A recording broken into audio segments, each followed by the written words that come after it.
Hello friends, good morning. Very very good morning to all of you. Welcome to Jharkhand education hub. Jharkhand education hub के इस YouTube channel पे आप लोगों का बहुत बहुत स्वागत है। अभी हम लोग हैं करंट अफेयर्स के इस धमाकेदार सेशन में, जहां पे हम लोग झारखंड के करंट अफेयर्स के बारे में डिस्कस करेंगे। और आज है 12 फरवरी, यानी 12 फरवरी के झारखंड के करंट अफेयर्स को कवर करेंगे। इस क्लास में हम लोग झारखंड के करंट अफेयर्स के बारे में विस्तार पूर्वक चर्चा करेंगे और सभी चीजों को बहुत ही आसानी से समझने का प्रयास करेंगे। ये क्लास झारखंड के सभी एग्जाम्स के लिए बेनिफिशियल रहने वाला है, तो आप झारखंड के किसी भी एग्जाम की तैयारी कर रहे हैं, ये क्लास आपके लिए बहुत ज्यादा हेल्पफुल साबित होगा। तो चलिए आज के इस क्लास को शुरू करते हैं, देखते हैं झारखंड के इंपॉर्टेंट करंट अफेयर्स के बारे में। सबसे पहले बात करते हैं इस क्लास में हम लोग करेंगे क्या क्या। तो इस क्लास में हम लोग झारखंड के करंट अफेयर्स के बारे में डिस्कस करेंगे, साथ ही साथ करंट अफेयर्स को झारखंड के स्टैटिक जीके के साथ रिलेट करते हुए चलेंगे, जिससे आप बहुत ही आसानी से झारखंड के करंट अफेयर्स को समझ पाएंगे। सभी करंट अफेयर्स के इंपॉर्टेंट पॉइंट्स देखेंगे, झारखंड के करंट अफेयर्स के रिलेटेड कुछ क्वेश्चंस भी देखेंगे इस क्लास के लास्ट में। यानी सबसे पहले हम लोग करंट अफेयर्स को समझेंगे और करंट अफेयर्स को समझने के बाद उन करंट अफेयर्स से रिलेटेड कुछ क्वेश्चंस देखेंगे, जिससे कहीं ना कहीं आपको ये पता चलेगा कि क्या आप उन क्वेश्चंस के आंसर दे पा रहे हैं। यानी जिस तरीके से करंट अफेयर्स के क्वेश्चंस एग्जाम में पूछे जाएंगे, कुछ उसी प्रकार के प्रश्न हम लोग देखेंगे, तो आपको ये पता चलेगा कि करंट अफेयर्स समझने के बाद क्या आप उसके प्रश्नों का आंसर कर पा रहे हैं। अभी आगे हम लोग देखेंगे question of the day. Question of the day का मतलब है कि आज आपको एक क्वेश्चन दिया जाएगा और उसका सही आंसर क्या होगा आपको कमेंट करके बताना होगा। पिछले क्लास में जो क्वेश्चन आपको दिया गया था उसका भी सही आंसर क्या होगा, ये आज के क्लास में हम लोग डिस्कस करेंगे। तो ये आज के क्लास का सिनेरियो कुछ इस प्रकार का रहने वाला है। तो चलिए क्लास को हम लोग शुरू करते हैं। और आज का पहला करंट अफेयर है कि झारखंड में 16 फरवरी से पहली बार स्काई डाइविंग का आयोजन जो है वो किया जाएगा। अब सोचिए, झारखंड में स्काई डाइविंग का आयोजन किया जा रहा है, तो झारखंड में ऐसा पहली बार किया जा रहा है। अच्छा, यहां से भी एक प्रश्न बनता है कि सर झारखंड में अगर पहली बार स्काई डाइविंग का आयोजन किया जा रहा है, तो सर कहां पे स्काई डाइविंग का आयोजन कहां पे किया जा रहा है? तो ये किया जाएगा जमशेदपुर में। आइए आगे हम लोग इसके बारे में डिस्कस करते हैं। सबसे पहले देखिए, झारखंड में पहली बार स्काई डाइविंग का आयोजन किया जाएगा और इसका आयोजन जो है वो जमशेदपुर में किया जाएगा। ठीक है, जमशेदपुर में जब इसका आयोजन किया जाएगा तो जमशेदपुर के बारे में आपको याद रखना है। अगर हम लोग जमशेदपुर की बात करें तो जमशेदपुर को क्या कहते हैं? जमशेदपुर को झारखंड की फाइनेंस कैपिटल के नाम से जाना जाता है, यानी झारखंड की वित्तीय राजधानी। अच्छा ठीक है, और क्या कहते हैं सर? जमशेदपुर को झारखंड की इंडस्ट्रियल कैपिटल यानी औद्योगिक राजधानी भी कहा जाता है। क्यों? क्योंकि पूरे झारखंड में सबसे ज्यादा इंडस्ट्रीज कहां पे है? तो वो जमशेदपुर में है। अच्छा, एक और चीज रिलेट कीजिए कि अगर इंडस्ट्री ज्यादा रहेगी तो वहां से सरकार को रेवेन्यू ज्यादा मिलेगा, सरकार को टैक्स ज्यादा मिलेगा। तो सरकार को यहाँ पे टैक्स ज्यादा मिलता है, इसीलिए इसे जो है वो झारखंड की फाइनेंस कैपिटल कहते हैं, यानी यहां से पैसे सरकार को ज्यादा मिलता है। ठीक है, साथ ही साथ अगर हम लोग जमशेदपुर की बात करें तो जमशेदपुर को स्टील सिटी ऑफ इंडिया यानी भारत की इस्पात नगरी भी कहा जाता है। तो इन सब चीजों को आप लोग याद रखें। जमशेदपुर में स्काई डाइविंग का जो आयोजन है वो 16 से लेकर 23 फरवरी तक किया जाएगा और स्काई हाई ऑर्गेनाइजेशन के द्वारा इसका जो आयोजन है वो जमशेदपुर में किया जाएगा।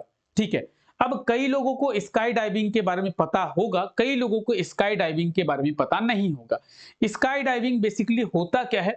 तो हेलीकॉप्टर से ऊपर जाते हैं और ऊपर जाकर इस तरीके से कूद जाते हैं और कुछ दूरी नीचे आने के बाद पैराशूट के सहारे उतरते हैं, उसे कहते हैं स्काई डाइविंग। यानी हवा में तैरने को, हवा में तैरने को कहते हैं स्काई डाइविंग। ये आप देख रहे हैं, ये लोग हवा में तैर रहे हैं, तो इसे ही कहते हैं स्काई डाइविंग। ठीक है, तो ये अब जमशेदपुर में होने जा रहा है, 16 फरवरी से ये शुरू होगा, इस चीज को याद रखेंगे। क्लियर है? क्लियर। अब इनसे रिलेटेड अगर कुछ क्वेश्चंस एग्जाम में पूछे जाए तो आप उसका आंसर इजीली कर पाएंगे। अभी हम लोग आगे चल के इसके क्वेश्चंस देखेंगे, ठीक है। चलिए फिलहाल हम लोग आगे बढ़ते हैं। क्लास का पीडीएफ आपको टेलीग्राम पे मिल जाएगा। टेलीग्राम को लिंक जो है नीचे डिस्क्रिप्शन में दिया हुआ है, तो टेलीग्राम को एक बार जरूर से चेक कर ले। नीचे कुछ करंट अफेयर्स के बुक भी दिए हुए हैं, झारखंड के जीके के बुक भी दिए हुए हैं, तो उनको भी एक बार आप लोग चेक कर लें। आइए, अच्छा, इंस्टाग्राम का लिंक भी नीचे दिया हुआ है, तो एक बार इंस्टाग्राम पे भी आप हमें फॉलो कर सकते हैं। आइए आगे बात करते हैं। हाल ही में जारी एफडीआई रिपोर्ट के अनुसार झारखंड पूरे देश में 8वें स्थान पर है। एफडीआई का मतलब क्या होता है? Foreign direct investment. Foreign direct investment के मामले में पूरे देश में झारखंड जो है वो 8वें स्थान पर है, ठीक है। अब हम लोग बात करेंगे कि पूरे देश में अगर झारखंड 8वें स्थान पर है तो सर पहले स्थान पर कौन है और झारखंड में कितना एफडीआई का इन्वेस्टमेंट हुआ है? दो पॉइंट बनते हैं कि सर अगर झारखंड पूरे देश में 8वें स्थान पर है, यानी 8th पोजीशन पर है एफडीआई में, फॉरेन डायरेक्ट इन्वेस्टमेंट में। अच्छा, तो सर पहले स्थान पर कौन है? ठीक है, उसके बाद सर झारखंड में कितना फॉरेन डायरेक्ट इन्वेस्टमेंट किया गया है? आइए सभी चीजों के बारे में डिस्कस करते हैं। हाल ही में एफडीआई का एक रिपोर्ट जो है वो जारी किया गया है, फॉरेन डायरेक्ट इन्वेस्टमेंट का रिपोर्ट जारी किया गया है। इस रिपोर्ट के अनुसार झारखंड जो है वो पूरे देश में 8वें स्थान पर है और पिछले 5 वर्षों में झारखंड में 19,382 करोड़ का इन्वेस्टमेंट हुआ है। पिछले 5 वर्षों में झारखंड में 19,382 करोड़ का इन्वेस्टमेंट हुआ है। अच्छा, एक पॉइंट अभी हम लोग डिस्कस किए थे कि सर झारखंड अगर 8वें स्थान पर है तो पहले स्थान पर कौन है? महाराष्ट्र पहले स्थान पर है। 5,07,440 करोड़ का इन्वेस्टमेंट महाराष्ट्र में हुआ है। 3,65,276 करोड़ का इन्वेस्टमेंट कर्नाटक में हुआ है, इसी के साथ कर्नाटक दूसरे स्थान पर है। गुजरात की बात करेंगे तो 2,87,435 करोड़ का इन्वेस्टमेंट गुजरात में हुआ है। तो ये आप टॉप 1, 2, 3 को देख सकते हैं। उसी में आप देखेंगे नीचे, तो नीचे है झारखंड और झारखंड में 19,382 करोड़ का इन्वेस्टमेंट हुआ है। और इसी के साथ झारखंड की अगर हम लोग बात करें तो झारखंड जो है वो 8वें नंबर पर आता है, ठीक है। तो एफडीआई इन्वेस्टमेंट में एफडीआई रिपोर्ट के अनुसार झारखंड पूरे देश में 8वें स्थान पर आता है। इस चीज को आप लोग याद रखें। क्लियर है? क्लियर? किसी प्रकार की कोई दिक्कत? आई होप सो नहीं होगा। चलिए आगे बात करते हैं। अच्छा, इन्हें आप लोग जानते होंगे, झारखंड का नाम जो है वो अंतरराष्ट्रीय स्तर पर इन्होंने रोशन किया है, जानते होंगे। भारतीय महिला हॉकी टीम की कप्तान है ये प्रेजेंट टाइम पे, ठीक है। इंडियन वुमेन्स हॉकी टीम की कप्तान है ये, कौन? सलीमा टेटे। तो ये आप देख रहे हैं सलीमा टेटे को, और सलीमा टेटे को राष्ट्रपति द्रौपदी मुर्मू जी के द्वारा अर्जुन पुरस्कार दिया गया है। समझिए चीजों को, सलीमा टेटे को राष्ट्रपति द्रौपदी मुर्मू जी के द्वारा अर्जुन पुरस्कार दिया गया है। अच्छा, तो क्या सर क्या खास हुआ है? झारखंड की ये पहली महिला खिलाड़ी हैं जिन्हें अर्जुन पुरस्कार मिला है। झारखंड में अब तक किसी भी महिला खिलाड़ी को अर्जुन पुरस्कार नहीं दिया गया था। तो सर क्या पुरुष खिलाड़ी को दिया गया था? हाँ जी, पुरुष खिलाड़ी को दिया गया था। अगर आपसे पूछे कि अर्जुन पुरस्कार पाने वाली सलीमा टेटे झारखंड की कौन सी खिलाड़ी है, तो झारखंड की दूसरी खिलाड़ी है। महिला की नहीं बात कर रहे हैं, खिलाड़ी की बात कर रहे हैं। तो अर्जुन पुरस्कार पाने वाली झारखंड की ये दूसरी खिलाड़ी है। लेकिन अगर पूछे महिला, तो झारखंड की पहली महिला खिलाड़ी है। सर आपने कहा कि झारखंड की ये दूसरी खिलाड़ी है, तो पहली कौन है? आइए उसके बारे में बात करते हैं।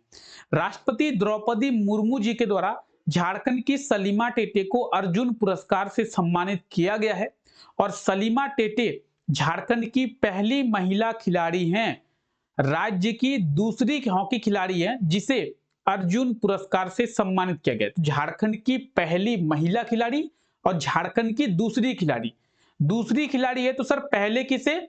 माइकल किंडो को अर्जुन पुरस्कार से सम्मानित किया जा चुका है। ठीक है, तो झारखंड के पहले अर्जुन पुरस्कार पाने वाले खिलाड़ी कौन है? तो झारखंड के पहले अर्जुन पुरस्कार पाने वाले खिलाड़ी है माइकल किंडो और दूसरे खिलाड़ी कौन है? सलीमा टेटे। तो ये आप सलीमा टेटे को देख पा रहे हैं, राष्ट्रपति द्रौपदी मुर्मू जी के द्वारा इन्हें अर्जुन पुरस्कार जो है वो दिया गया है। तो याद रखेंगे, बहुत इंपॉर्टेंट है, बहुत इंपॉर्टेंट है, याद रखें। ठीक है, इसे आप लोग एकदम नोट कर ले, बहुत इंपॉर्टेंट, बहुत ज्यादा इंपॉर्टेंट है। क्लियर, याद रखेंगे। आइए आगे बात करते हैं। झारखंड सरकार के द्वारा राज्य में शक्ति सदन को स्थापित किया जाएगा। क्या स्थापित किया जाएगा? शक्ति सदन। क्या है ये शक्ति सदन? तो झारखंड सरकार के द्वारा झारखंड में झारखंड की महिलाओं को सुरक्षा देने के लिए शक्ति सदन का क्या किया जाएगा? तो स्थापना किया जाएगा, शक्ति सदन को स्थापित किया जाएगा। इस चीज को आप लोग याद रखेंगे। ठीक है, ठीक है। अच्छा, एक बार में सभी जिलों में इसे स्थापित नहीं किया जाएगा। पहले फेज की अगर बात करें तो पहले फेज में यानी पहले चरण में 4 जिलों में इसको स्थापित किया जाएगा। 4 डिस्ट्रिक्ट्स कौन कौन से? रामगढ़, हजारीबाग, देवघर और पलामू। ये जो 4 डिस्ट्रिक्ट्स हैं, 4 जिले हैं, यहाँ पे इसे जो है स्थापित किया जाएगा। इस चीज को आप लोग याद रखें। क्लियर है? शक्ति सदन। ठीक है, आइए। झारखंड में ट्राइबल एंड माइनिंग टूरिज्म को शुरू किया जाएगा। क्या है tribal and mining tourism? What is a tribal and mining tourism? देखिए, ट्राइबल एंड माइनिंग टूरिज्म को झारखंड में किस चीज के लिए? टूरिज्म को बढ़ावा देने के लिए स्थापित किया जाएगा या फिर शुरू किया जाएगा। है क्या सर इसमें? ट्राइबल टूरिज्म की बात करें तो ट्राइबल टूरिज्म का मतलब ये होता है कि लोगों को आदिवासियों के रहन सहन, आदिवासियों की खान पान, आदिवासी की संस्कृति, आदिवासियों की परंपरा, यानी जो भी जनजातीय लोग हैं, हम लोग कह सकते हैं जनजातीय लोगों की परंपरा, जनजातीय लोगों की संस्कृति, जनजातीय लोगों की खान पान, उन चीजों के बारे में बताया जाएगा। अच्छा, तो सर माइनिंग टूरिज्म क्या है? झारखंड में आपको पता है कहीं ना कहीं बहुत मिनरल्स है। आपको ये तो पता होगा, झारखंड के बारे में जब आप पढ़ रहे हैं तो आपको ये पता होगा कि पूरे देश में जो मिनरल्स पाए जाते हैं उसका 40% मिनरल्स जो है वो झारखंड में पाया जाता है। तो उन मिनरल्स की अगर बात करें तो उन मिनरल्स को जमीन से किस प्रकार से निकाला जाता है, किस प्रकार से जमीन से कोयला निकाला जाता है, किस प्रकार जमीन से बॉक्साइट निकाला जाता है, किस प्रकार से माइनिंग कर कर कॉपर निकाला जाता है। झारखंड में यूरेनियम भी पाया जाता है जादूगोड़ा में, तो किस प्रकार यूरेनियम को निकाला जाता है। तो इन सब चीजों के बारे में लोगों को बताया जाएगा, जिससे झारखंड में टूरिज्म बढ़ेगी, पर्यटन बढ़ेगा। तो इसीलिए झारखंड सरकार के द्वारा ट्राइबल एंड माइनिंग टूरिज्म को शुरू किया जाएगा। इस चीज को आप लोग याद रखें। ये सेम बातें यहाँ पे लिखी हुई है कि झारखंड सरकार के द्वारा ट्राइबल और टूरिज्म माइनिंग को शुरू किया जाएगा। आदिवासियों के जीवन, संस्कृति, खान पान आदि चीजों के बारे में बताया जाएगा। तो इस चीज को आप लोग याद रखेंगे। ठीक है, क्लियर? आइए, तो ये कुछ इंपॉर्टेंट करंट अफेयर्स थे जिनके बारे में आज हम लोग डिस्कस किए। आई होप कि सभी करंट अफेयर्स आपको समझ में आ गया होगा। अब आइए इनसे रिलेटेड कुछ क्वेश्चंस करते हैं, जिससे कहीं ना कहीं आपको समझ में आएगा कि क्या आपको करंट अफेयर्स समझ में आया कि नहीं आया। पहला क्वेश्चन है कि हाल ही में कहां पे स्काई डाइविंग का आयोजन किया जाएगा। इसी प्रकार के प्रश्न आपको एग्जाम में भी देखने को मिलेंगे कि स्काई डाइविंग का आयोजन कहां पे किया जाएगा। बताएंगे क्या होगा सही आंसर? तो स्काई डाइविंग की अगर हम लोग बात करें, स्काई डाइविंग का जो आयोजन है वो जमशेदपुर में, अभी हम लोग डिस्कस किए कि जमशेदपुर में सर 16 से 23 फेब तक, 16 से 23 फेब तक स्काई डाइविंग का आयोजन जो है वो किया जाएगा। और जमशेदपुर झारखंड का पहला शहर होगा जहां पे स्काई डाइविंग का आयोजन जो है वो किया जाएगा। ठीक है, तो स्काई डाइविंग ऑर्गेनाइज करने वाला झारखंड का पहला सिटी कौन है? जमशेदपुर। अच्छा, झारखंड के किस स्थान को इस्पात नगरी के नाम से जाना जाता है? बताएंगे। झारखंड के किस स्थान को इस्पात नगरी के नाम से जाना जाता है, स्टील सिटी के नाम से जाना जाता है?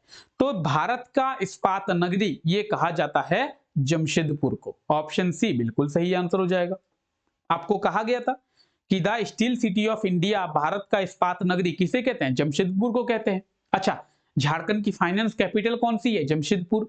झारखंड की इंडस्ट्रियल कैपिटल कौन सी है? जमशेदपुर। अगर एग्जाम में आपसे पूछे कि पूरे झारखंड में सबसे ज्यादा इंडस्ट्री कहां पे है, तो जमशेदपुर में। झारखंड सरकार को सबसे ज्यादा रेवेन्यू कहां से प्राप्त होता है, तो जमशेदपुर से प्राप्त होता है। तो कई सारे चीजों के आप आंसर कर पाएंगे। आगे बात करते हैं। एफडीआई के रिपोर्ट के अनुसार झारखंड पूरे देश में कितनेवें स्थान पर है, बताएंगे। एफडीआई रिपोर्ट के अनुसार झारखंड पूरे देश में कौन से स्थान पर है? तो एफडीआई रिपोर्ट की अगर हम लोग बात करें तो अभी हम लोग डिस्कस किए थे, एफडीआई रिपोर्ट के अनुसार झारखंड पूरे देश में 8वें स्थान पर है। कितने? 8वें स्थान पर है। ऑप्शन डी इसका बिल्कुल सही आंसर हो जाएगा। अच्छा, अगला क्वेश्चन क्या है कि एफडीआई रिपोर्ट के अनुसार किस राज्य में सबसे अधिक इन्वेस्टमेंट किया गया था, बताएंगे। और यहां पे ऑप्शन ही नहीं है, देखिए मिस्टेक है यहां पे, समझिएगा।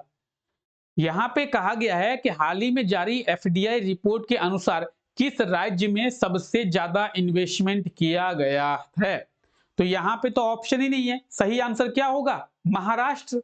महाराष्ट्र में सबसे ज्यादा एफडीआई का इन्वेस्टमेंट हुआ है, लेकिन महाराष्ट्र यहां पे ऑप्शन में ही नहीं है।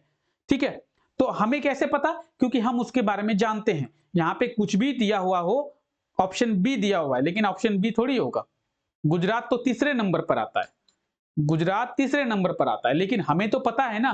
तो यही होता है जब आपको किसी चीज के बारे में पहले से पता होती है, आप सिलेक्ट कर पाते हैं कि नहीं सर ये क्वेश्चन ही गलत है या फिर ये ऑप्शन ही गलत है। जैसे यहां पे हम लोगों ने कह दिया कि यहां पे ऑप्शन ही गलत है, महाराष्ट्र होगा, महाराष्ट्र ऑप्शन में है ही नहीं। ठीक है, चलिए आगे बात करते हैं। अर्जुन पुरस्कार पाने वाली झारखंड की पहली महिला खिलाड़ी कौन बनी है, बताएंगे। अर्जुन पुरस्कार पाने वाली झारखंड की पहली महिला खिलाड़ी कौन बनी है? तो बिल्कुल आसानी से आप आंसर दे सकते हैं कि अर्जुन पुरस्कार पाने वाली झारखंड की पहली महिला खिलाड़ी बनी है Salima Tete. Option A clear है। चलिए, अर्जुन पुरस्कार पाने वाली सलीमा टेटे झारखंड की कौन सी खिलाड़ी बनी है, बताएंगे। बताएंगे अर्जुन पुरस्कार पाने वाली सलीमा टेटे झारखंड की कौन सी खिलाड़ी बनी है? तो झारखंड की दूसरी खिलाड़ी बनी है। ऑप्शन बी बिल्कुल सही आंसर हो जाएगा। तो इसी प्रकार से बहुत ही आसानी से आप चीजों को आंसर कर पाएंगे। कब? जब आप उसके बारे में जानेंगे। अगर आपको करंट अफेयर्स पता रहेंगे तो आप बहुत ही आसानी से एग्जाम में आंसर कर पाएंगे। तो आई होप सो कि करंट अफेयर्स आपको समझ में आ गए होंगे। अगर फिर भी किसी प्रकार की कोई दिक्कत है, कोई डाउट होता है आपको, तो नीचे डिस्क्रिप्शन में इंस्टाग्राम का लिंक दिया हुआ है, आप जाके इंस्टाग्राम पे मुझे मैसेज करें। ठीक है, ये पिछले क्लास का क्वेश्चन था और आपसे पिछले क्लास में पूछा गया था कि रांची के मोहराबादी मैदान में कब से 16th India international mega trade fair को शुरू किया गया है? तो इसका बिल्कुल सही आंसर हो जाएगा 7 फरवरी से। ऑप्शन ए बिल्कुल सही आंसर हो जाएगा 7 फरवरी। क्लियर है? ठीक है, आइए ये रहा आज के लिए आपका क्वेश्चन। हाल ही में आयोजित बंगाल ग्लोबल बिजनेस समिट 2025 में झारखंड में कितने निवेश के प्रस्ताव मिले हैं? यानी जो बंगाल ग्लोबल बिजनेस समिट का आयोजन किया गया था, इसमें झारखंड में कितना इन्वेस्टमेंट का प्रस्ताव जो है वो मिला है? इसका क्या होगा सही आंसर, बताएंगे। तो ऑप्शन ए, बी, सी या डी, जो भी इसका सही आंसर होगा आप लोग कमेंट करके जरूर बताएं। ठीक है, चलिए तो फिलहाल आज के लिए इस क्लास को यहीं तक रखते हैं। आई होप कि आज के ये क्लास आप लोगों को अच्छा लगा होगा। क्लास अच्छा लगा है तो क्लास को लाइक करना ना भूलें, चैनल पे बने रहें। ठीक है, और मिलते हैं आप लोगों से नेक्स्ट क्लास में। तब तक के लिए thank you, take care, bye bye.